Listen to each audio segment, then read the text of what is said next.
When people talk about poverty in Africa, there's a common story that often comes up. Many believe that the main reason for the continent's economic struggles is its colonial past. This idea suggests that the legacy of European rule left deep scars, shaping Africa's present-day challenges. It's a narrative that's widely accepted, both in the media and in everyday conversations.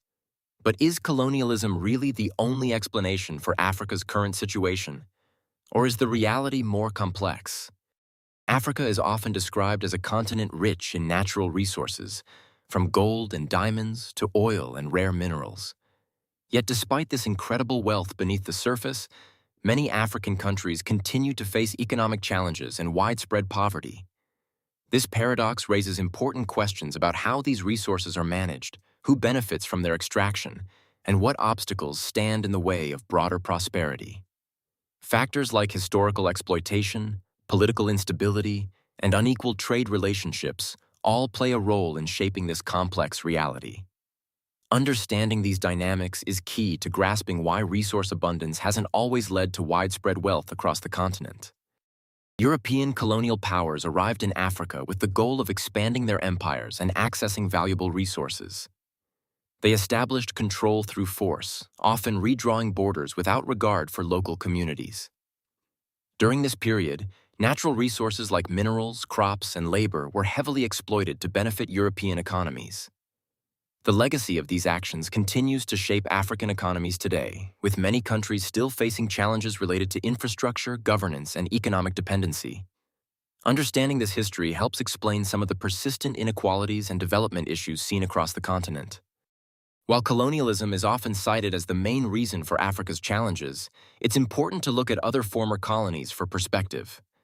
Take Singapore, for example, a country with very few natural resources that has managed to become one of the world's most prosperous nations. This comparison suggests that colonial history alone doesn't determine a country's fate. Factors like governance, economic policies, and global integration also play a significant role. So, the story is more complex than just colonialism, and looking at different examples helps us understand the bigger picture. Africa's geography presents some unique challenges when it comes to trade and development. Unlike other continents, Africa has a relatively short coastline with very few natural harbors, making it harder for ships to dock and for goods to flow in and out efficiently.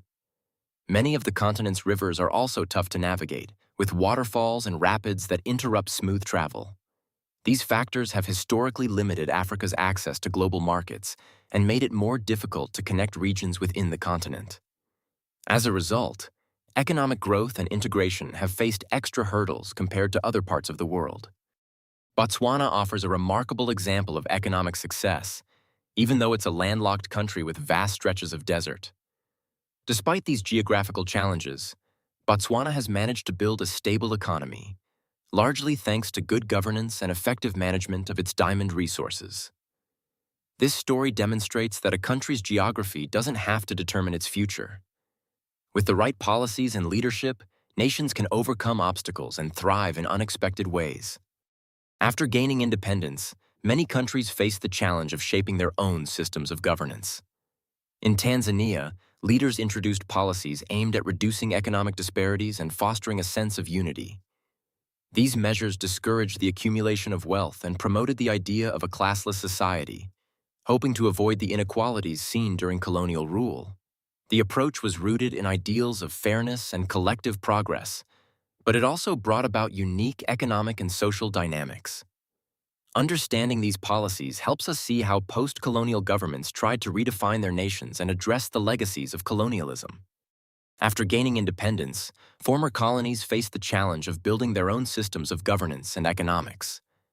Some countries chose to establish strong private property rights and reliable legal frameworks, which helped encourage investment and economic growth.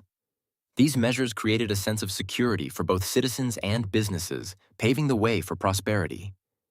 In contrast, nations that lacked clear property rights or suffered from unstable legal systems often experienced slower development and ongoing struggles. The difference in these foundational choices has had a lasting impact on the economic fortunes of post-colonial states. When we talk about sustainable development in Africa, it's important to recognize that both economic freedom and political freedom play crucial roles. Economic freedom allows individuals and businesses to innovate, create jobs, and improve living standards, while political freedom ensures that people have a voice in shaping their societies. Together, these freedoms foster an environment where growth can be inclusive and lasting. Without one, the other often struggles to deliver real progress. Balancing both is key to unlocking Africa's full potential for development and prosperity. In summary, we've seen how political and economic freedoms are closely linked to progress and stability. When countries open up to reforms, they often experience stronger institutions, increased investment, and improved quality of life for their citizens. While challenges remain, the examples of nations that have successfully embraced change show that positive transformation is possible. For African countries ready to take this path, the future holds real promise for growth and opportunity. With determination and thoughtful reforms, a brighter tomorrow is within reach.